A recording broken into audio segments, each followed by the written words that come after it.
Okey, kita baca buku Bulughul Maram sikit ah.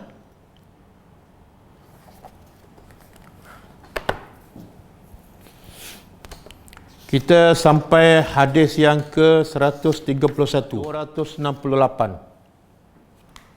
Masih dalam bab Al-Haid. Dalam kitab Taharah, bab Al-Haid, hadis ke 131, muka surat 268. Wa an Aisyata qala al-musannif rahimahullah wa an Aisyata radhiyallahu ta'ala anha anna Umma Habibah binti Jahshin syakat ila Rasulillah sallallahu alaihi wasallam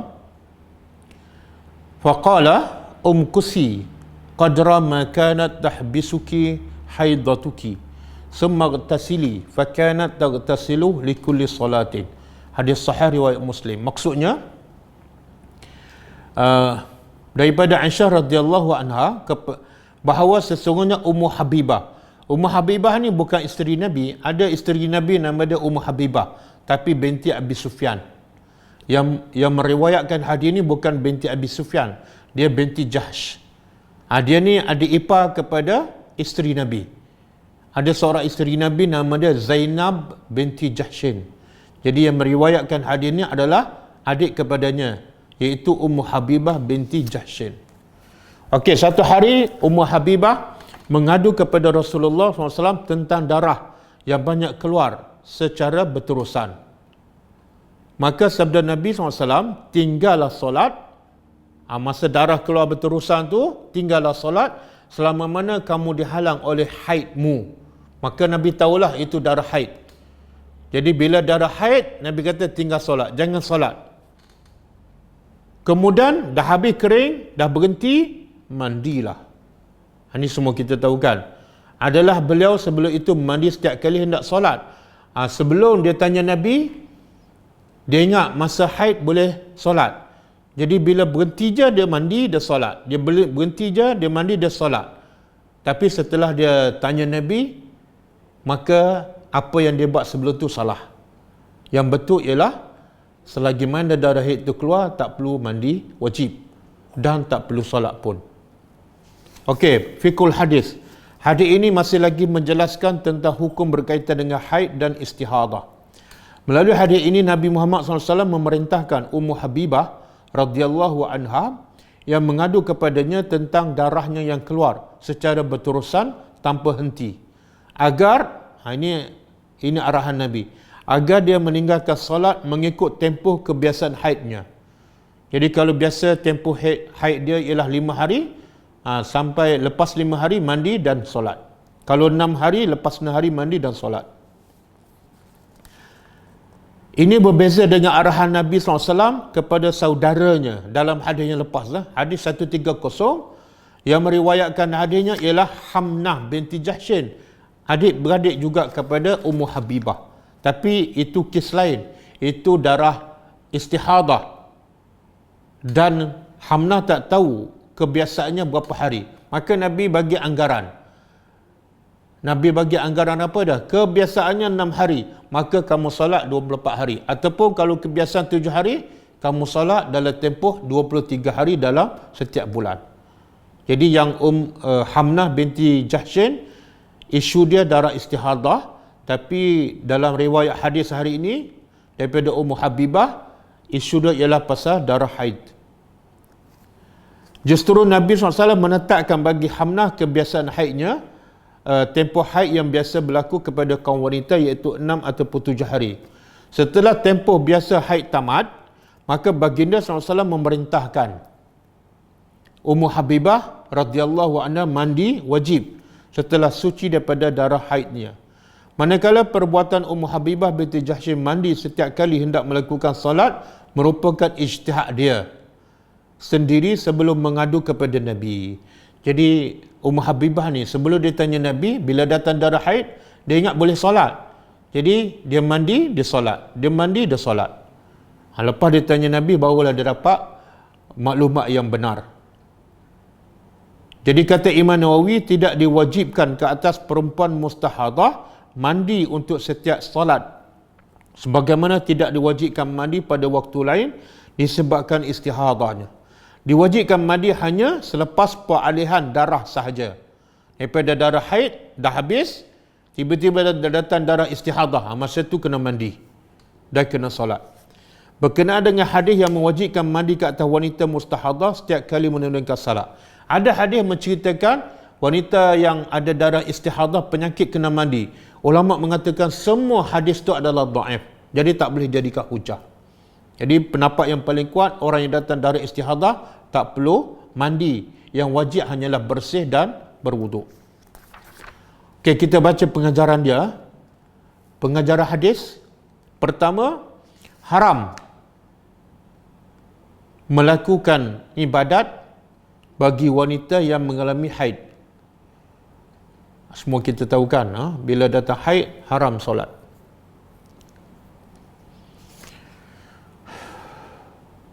Yang kedua, saya nak ulas sikit. Kadang-kadang wanita ni, contohlah kalau dia pergi umrah, bila datang haid, dia sedih. Bukan sedih tak boleh solat. Sebab yang tak boleh solat di mana-mana, di Malaysia pun kalau datang haid tak boleh solat. Tapi dia sedih sebab tak boleh tawaf, tak boleh buat umrah. Sepatutnya tak perlu sedih. Sepatutnya tak perlu sedih. Sebab apa? Ibadat ni bukan tawaf sahaja, ibadat bukan umrah saja. Ibadat yang paling besar apa dia? Ibadat yang paling besar kadang-kadang tak payah buat apa-apa. Tak perlu solat, tak perlu tawaf, tak perlu umrah. Iaitu redha dengan takdir Allah. Kalau Allah takdirkan dia datang haid, masa orang tengah buat umrah, masa orang boleh tawaf sa'i, Allah takdirkan dia datang haid, dia pun redha. Sebenarnya itu lagi besar daripada tawaf. Jadi kadang-kadang Allah nak uji kita kan. Okey, sekarang kamu nak pergi umrah kan? Nak buat umrah. Apa tujuan? Nak cari redha Allah kan? Aku nak test. Allah pun bagi kita uzur. Tengok-tengok kita tak redha. Tadi kata datang umrah nak cari redha Allah. Rupa-rupanya niat salah. Niat bukan nak cari redha Allah, niat nak tawaf dan sa'i. Itu salah. Sebab itulah akhirnya lepas umrah tak berubah apa-apa. Sebab niat pun dah salah. Okey? Jadi apa saja Allah takdir pada wanita kena redha. Yang kedua, pengajaran kedua, mandi wajib ke atas wanita selepas suci daripada haid. Wajib mandi bagi wanita yang telah suci daripada haid. Yang ketiga, tidak wajib mandi bagi wanita yang mustahadah ataupun yang datang darah istihadah, darah penyakit. Yang keempat, wajib berwuduk bagi wanita mustahadah yang ingin menunaikan solat. Yang kelima, diharuskan berijtihad dalam Islam. Kita kalau tak tahu apa-apa, ustaz pun tak tahu, ustaz pun tak ada kita untuk kita bertanya, dibolehkan kita berijtihad. Contoh pernah berlaku pada Ammar bin Yasir, bila diutuskan oleh Nabi untuk melaksanakan satu tugas, maka dia pun keluar dan ditakdirkan dia berhadas besar. Dia berhadas besar. Kemudian air tak ada. Nabi tak ada masa tu. Jadi dia tak tahu nak tanya siapa, maka dia pun ijtihad, dia fikir sendiri. Apa yang dia rasa macam betul, dia pun buat. Dia buat apa? Air tak ada, sedangkan dia berhadas besar. Dia pun berguling di atas tanah. Sebab dalam kepala dia, kalau dia hadas besar, kena rata air seluruh badan. Maka kalau tayamu pun, debu tu kena rata seluruh badan. Caranya apa? Dia berguling. Tapi lepas dia balik ke Madinah, dia tanya balik Nabi, betul tak yang dia buat? Nabi kata salah. Bila kamu berhadas besar dan air tak ada, cukup kamu tepuk tangan, sapu tangan dan sapu muka, solat. Walaupun kamu dalam keadaan berhadas besar. Jadi boleh kita berijtihad dalam keadaan tidak ada ustaz untuk kita bertanya dan kita tak tahu apa-apa masalah ataupun tak tahu hukum. Okey. Kita ambil satu lagi hadis. Hadis yang 132, wa an Ummi Atiyah radhiyallahu taala anhu,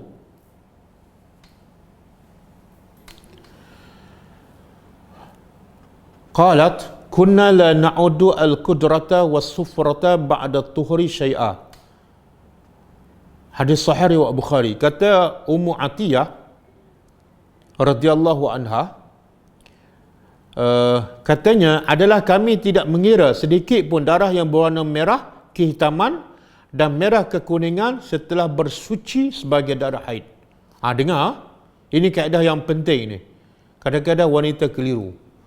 Kata Ummu Atiyah, kami bila habis tempoh haid, katalah 6 hari ataupun 7 hari, lepas tu datang darah hitam ataupun datang darah warna kuning, cair, maka kata Ummu Atiyah, kami tak anggap itu darah haid. Sebab apa?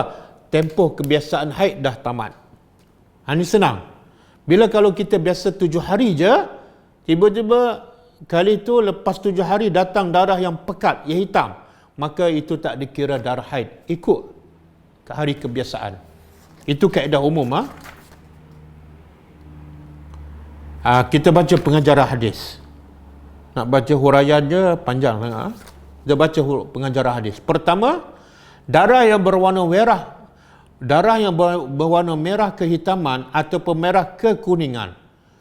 Merah kehitaman ataupun merah kekuningan setelah tempoh haid suci, maka tidak dikira sebagai darah haid. Dia adalah darah istihadah.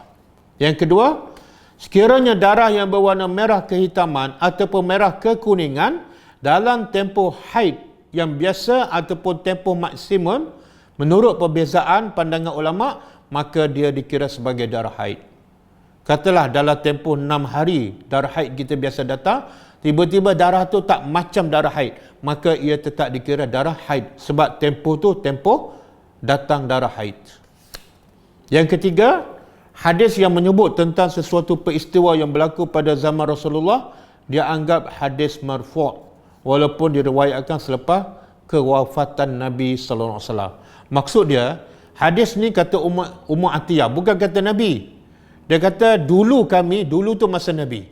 Jadi bukan Nabi cakap. Yang cakapnya Ummu Atiyah. Kalau sepatutnya hukum hadis ni hukum mauquf.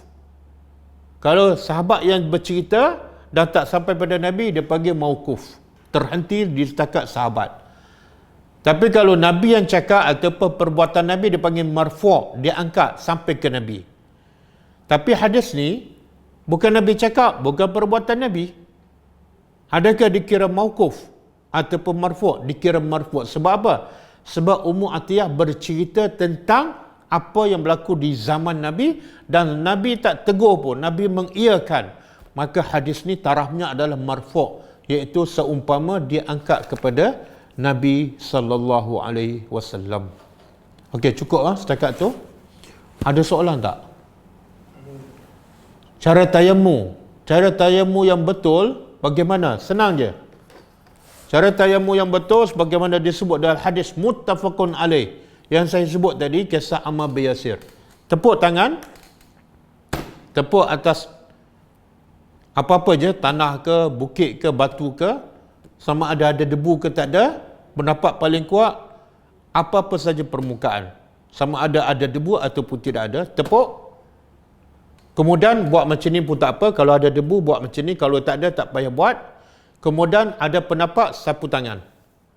Tangan kanan sapu atas tangan kiri. Tangan kiri sapu atas tangan kanan, Kemudian tangan kanan sapu di atas tangan kiri. Kemudian tepukkan yang sama juga sapu muka. Sapu muka. Habis. Boleh salat. Sama ada kita berhadas kecil ataupun berhadas besar.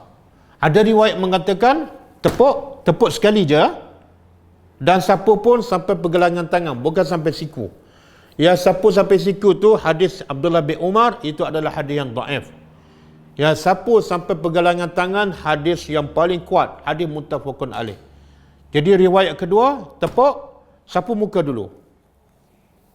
Kemudian sapu tangan. Salat Allahu Akbar. Okey? Jadi saya ulang. Pertama tepuk sekali. Yang kedua sapu tangan dulu sampai pergelangan tangan, kemudian sapu muka. Ataupun sapu muka dulu, kemudian sapu tangan. Kemudian solat. Allahu alam. Soalan, saya ada terdengar hadis orang yang terbaik yang panjang umur. Okey, betul. Hadis tu dengar. Nabi kata khairun nas, sebaik-baik manusia, man tala umruhu wa hasuna amalu. Manusia yang terbaik ialah yang panjang umur tapi baik amalan. Jadi kalau panjang umur, amalan lagi baik, lagi baguslah. Tapi ada jaminan tak? Kita umur panjang, amalan semakin baik. Tak ada jaminan. Maka jangan minta panjang umur. Kalau Allah takdirkan kita panjang umur, pastikan amalan kita, umur kita sentiasa dipenuhi dengan amal soleh. Supaya kita menjadi orang terbaik. Umur panjang, amalan baik. Tapi ingat, Nabi kata apa? Sebaliknya, wa syarrun nas, orang yang paling buruk, orang yang paling jahat, umur panjang tapi amalan tak ada yang baik. Amalannya bukan soleh, maka celakalah hidup dia. Wallahu alam. Kalau penyakit seseorang sangat kritikal, tiada harapan untuk sembuh, bolehkah dia doakan untuk kematian segera ataupun orang lain tolong mendoakan? Tak boleh. Haram kita berdoa ataupun bercita-cita untuk mati, kecuali Nabi ajar dalam satu hadis, kalau kamu tak tahan dengan musibah ataupun kesakitan yang Allah beri pada kamu, maka berdoalah macam ni. Ya Allah, sekiranya kematian itu adalah baik untuk aku, maka matikan aku. Kena ada syarat. Sekiranya kematian adalah baik untuk aku, maka ya Allah, matilah aku. Dan sekiranya kehidupan itu lebih baik untuk aku walaupun dalam keadaan sakit, maka panjangkan umur aku. Sebab apa kena bersyarat? Sebab kita tak tahu yang mana terbaik untuk kita. Kadang-kadang kita rasa mati itu lebih baik sebab tak tahan sakit, tapi kita lupa lepas mati lagi besar musibah dia. Ramai orang nak lari pada kematian, tapi dia lupa lepas mati ada tanggungjawab yang lagi besar dan berat. Kena soal, tak lepas kena soal dalam kubur nanya. Yang kat dunia dah lepas, tengok-tengok sangkut pula kat kubur. Jadi jangan minta mati kecuali bersyarat. Iaitu kalaulah mati baik untuk aku, ya Allah matikan aku. Tapi kalau hidup panjang lebih baik untuk aku, maka panjangkan umurku. Bolehkah Ustaz manusia yang pilih untuk jadi manusia berdasarkan bolehkah manusia yang pilih untuk jadi manusia? Apa soalan? Tak, manusia memang kena jadi manusia. Tak payah pilih, manusia kena jadi manusia. Kalau tak jadi manusia, dia jadi haiwan, jadi keldai. Jadi kita akan menentukan kita nak jadi apa ni. Bukan soal pilih, kita kena pastikan kita jadi manusia yang benar-benar bertakwa. Kalau tak bertakwa, dia akan turun darjah manusia menjadi lebih rendah daripada haiwan. Kalau bertakwa, dia akan menjadi lebih tinggi daripada malaikat muqarrabun. Kalau kita takut mati kerana persediaan ibadat dan ilmu belum cukup, adakah bermakna kita belum benar-benar beriman? Dan saya dah bagi tahu tadi, jangan buat alasan ibadat tak cukup, ilmu tak cukup. Sebab nak masuk syurga bukan ibadat cukup, bukan ilmu cukup. Kita pun tak tahu macam mana definisi ilmu cukup tu, amalan cukup. Berapa banyak? Solat malam kena 15 rakaat ke? Solat duha kena tak ada ukuran dia. Yang ada apa dah? Nabi kata apa? Innamal a'malu bil khawatim. Sesungguhnya setiap amalan yang dikira, ni ukuran dia. Setiap amalan yang dikira ialah masa khatam, masa masa husnul khatimah, masa kita nak mati. Jadi jangan fikir nak banyakkan amalan, tapi istiqamah supaya masa kita mati betul-betul kita beribadat kepada Allah. Sebab tu ada seorang sahabat, dia kata apa? Kalau aku tahu ada satu amalan tu, masa tu Allah terima amalan aku, ya Allah, kalau boleh aku nak mati masa tu. Sebab apa? Bukan amalan banyak, tak, masa tu amalan dia diterima, maknanya dia mati dalam keadaan yang baik. Kalau dia mati masa tu. Jadi betulkan fahaman kita salah mati nak cukup amalan dulu, mati nak cukup ilmu, salah. Bahkan ada orang yang amalan banyak tapi akhirnya di hujung Nabi kata apa? Masuk neraka. Ada orang amalan ahli neraka, hujung dekat mati Allah bagi hidayat sikit je, dia beramal jadi ahli syurga. Macam saya bagi contoh tadi. Bagaimana ucapan yang terbaik untuk menyambut hari lahir? Tak. Dia hari lahir bukan sunnah Nabi. Bila bukan sunnah Nabi, tak adalah ucapan yang terbaik. Macam mana benda yang tak baik tiba-tiba ada ucapan yang terbaik? Jadi bukan sunnah Nabi. Saya ulang sekali lagi, orang yang paling mulia Nabi Muhammad. Umur yang paling berkat Nabi Muhammad. Tapi Nabi tak pernah menyambut hari lahir. Jadi malulah ke Nabi. Umur kita taklah berkat sangat, umur kita tak mulia sangat, tapi sambut hari jadi tiap-tiap tahun. Jadi tak ada ucapan, tak ada ucapan. Kalau orang buat sambut hari jadi, kita boleh juga mengatakan apa dah? Semoga Allah berkati umur kamu dalam amal soleh. Cukup. Semoga Allah berkati umur kamu dalam amal soleh. Cukup. Kalau kita pula tolong doa, semoga Allah panjangkan umur. Tengok dia buat jahat. Nanti dia salahkan kita. Kamulah doa supaya aku umur panjang. Kalau orang tu dah menopause selama 7 tahun. Tiba-tiba datang haid. Warna hitam pekat. Adakah itu kita belajar di awal kitab haid. Dia kata haid ni kadang-kadang tidak ada had. Biasanya 60 menopause. Kadang-kadang 60, kadang-kadang 65. Dan kata ulama kadang-kadang sampai akhir. Sampai dia mati. Jadi wallahu alam mungkin yang walaupun dah menopause tapi tiba-tiba datang lagi, wallahu alam mungkin itu juga adalah darah haid. Sebab tidak ada had sebenarnya haid. Kadang-kadang sampai dia mati, sampai umur akhir sekali. Tak ada dah. Okey. Cukup kita tutup dengan membaca tasbih kafarah. Kelas akan datang hari Isnin Hari Isnin insya-Allah. Assalamualaikum warahmatullahi wabarakatuh. Dia